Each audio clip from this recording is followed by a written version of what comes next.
Sudhanshu Trivedi BJP के प्रवक्ता हैं, लेकिन इसके बावजूद उन्होंने क्या मोदी और अमित शाह को बदनाम करने की सुपारी ले रखी है? ऐसे आदमी को तो तुरंत भारतीय जनता पार्टी से बाहर निकाल देना चाहिए। सुधांशु त्रिवेदी ने और भारतीय जनता पार्टी के प्रवक्ताओं ने क्या अमित शाह की सुपारी ले ली है? उस आदमी को तो भारतीय जनता पार्टी से निकाल देना चाहिए। कांग्रेस प्रवक्ता ने बीजेपी का पूरा गेम ही पलट दिया।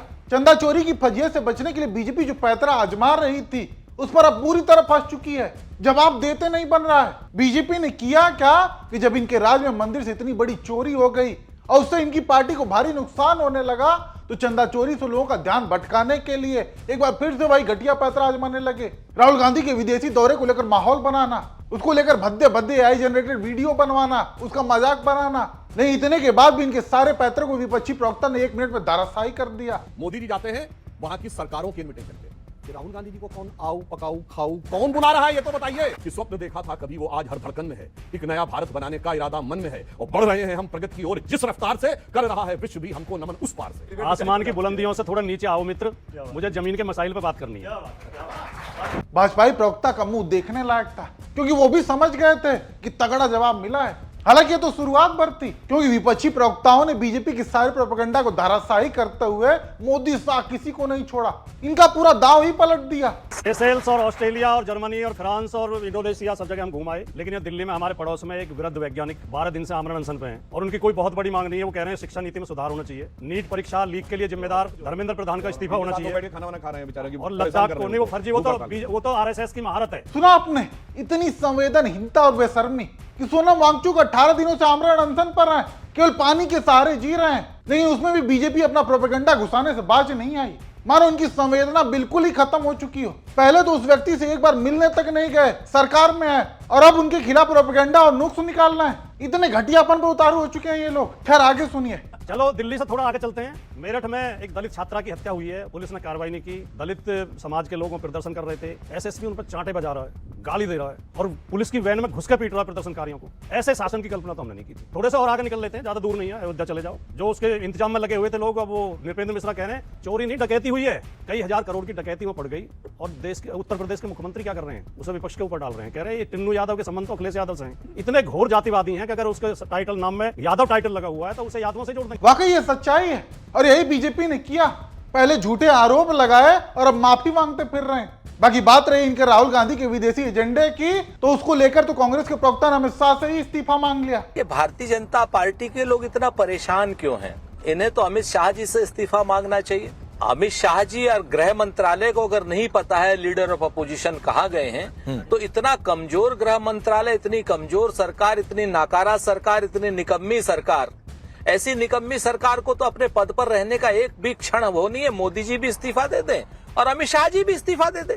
अगर राहुल गांधी जी का इनको नहीं पता कि कहाँ गए हैं, तो राहुल गांधी जी का सारा पता सरकार को है, लेकिन भारतीय जनता पार्टी वाले कर क्यों रहे हैं? क्योंकि इन्होंने चंदा चोरी का महापाप किया। अब अपनी गद्दारी को छुपाने के लिए राहुल गांधी जी के ऊपर अटैक कर दो, ये इनका एक तरीका है। अब चंदा चोर है, महापाप किया है, धर्म के साथ महापाप किया है, अब इसमें विषयांतर करना है तो आप ये ऐसे कह दो कि भी राहुल गांधी जी का है, और ऐसे ही कह दो। आप ऐसे ऐसे इनके यहाँ निर्लज्ज और बेशरम प्रवक्ता हो गए। विजय शर्मा तो भले इंसान है, ऐसे लोग कहते हैं प्रियंका गांधी वहां वायनाड नहीं गई। अरे जिस दिन लैंडस्लाइड हुआ उस दिन से प्रियंका गांधी जी वहीं थी 3 दिन तक। लेकिन इन लोगों को कुछ ना कुछ बोलना है। इतना ऊल जलूल बोलते हैं राकेश भाई, बगैर तथ्यों के बोलते हैं, ऐसा लगता है कि कान से खून निकलने लगे। और इतना झूठ, इतना छल, इतना कपट, इतना प्रपंच, इतनी निष्ठा और इतनी निर्लज्जता ये कहां से लाते हैं, ये देखने वाली बात है। और ये वो लोग हैं जो भारतीय जनता पार्टी के ओरिजिनल कार्डर विजय शर्मा जैसे नहीं है। ये लोग कांग्रेस के गद्दार लोग हैं। जो कांग्रेस के गद्दार भाजपा में चले गए हैं, उनको भाजपा ने यूज एंड थ्रो की पॉलिसी में रखा हुआ है और उन्हीं से गालियां दिलवाते हैं। सुना आपने? हालांकि इतने के बाद फिर एंकर सवाल क्या करता है कि राहुल गांधी जो विदेश जाते हैं उसका खर्च कौन उठाता है, उसका फंड कहां से आता है? वही बीजेपी का प्रोपेगेंडा। हालांकि इस पर भी उसे तुरंत मुंह तोड़ जवाब मिल गया, वो सुनिए। दूसरी बातचीत है, बीजेपी ये भी बार बार पूछ रही है कि ये खर्चा कौन उठाता है। कांग्रेस पार्टी अगर आधिकारिक दौरा नहीं है तो कांग्रेस पार्टी तो खर्च करती नहीं होगी। कि अगर भारतीय जनता पार्टी को कोई भी चीज दिक्कत है तो अमित शाह से, और नरेंद्र मोदी से इस्तीफा मांगे ना कि लीडर ऑफ अपोजिशन का खर्चा कहां से आ रहा है। अगर वो गलत रास्ते से आ रहा है तो ये भारतीय जनता पार्टी की सरकार की जो एजेंसियां हैं उनकी नाकामी है, अगर कहीं से गलत आ रहा है तो।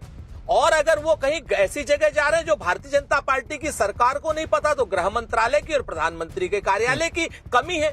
ऐसी निकम्मी, ऐसा नाकारा सरकार, ऐसी मतलब जिसको कहा जाए जिस सरकार को लीडर ऑफ अपोजिशन का नहीं पता है कि वो कहां है, तो वो तो इनके लिए शर्म से डूब मरने वाली बात है। सुधांशु त्रिवेदी ने और भारतीय जनता पार्टी के प्रवक्ताओं ने क्या अमित शाह की सुपारी ले ली है?